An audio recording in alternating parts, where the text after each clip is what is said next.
అవినీతి అక్రమం చేసిన ప్రతి వాళ్ళు కూడా అరెస్ట్ కాక తప్పదు.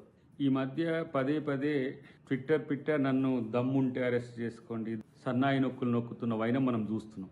తప్పు చేస్తే, అవినీతి అక్రమాలు చేస్తే, ప్రజల సొమ్మును దోచుకుంటే డెఫినెట్గా అరెస్ట్ తప్పదు. ఎందుకు తొందరపడి ముందే కూస్తుందో ఈ కోయిల తెలియదు. కానీ ఈరోజు తెలంగాణ వచ్చినాక జరిగిన అవినీతిలో మేజర్ పార్ట్ ఎలా కేటీఆర్ శాఖలకు సంబంధించే ఉన్నట్టుగా సమాచారం ఉంది. అంతేకాకుండా అన్నిటికీ అపెక్స్గా ఈరోజు మాజీ ముఖ్యమంత్రి కూడా దానికి బాధ్యుడై ఉంటాడు.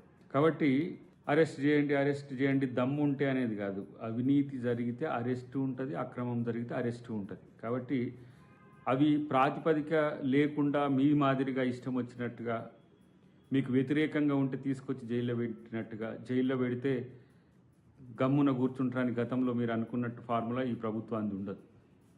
శాస్త్రీయంగా, సాక్ష్యబద్ధంగా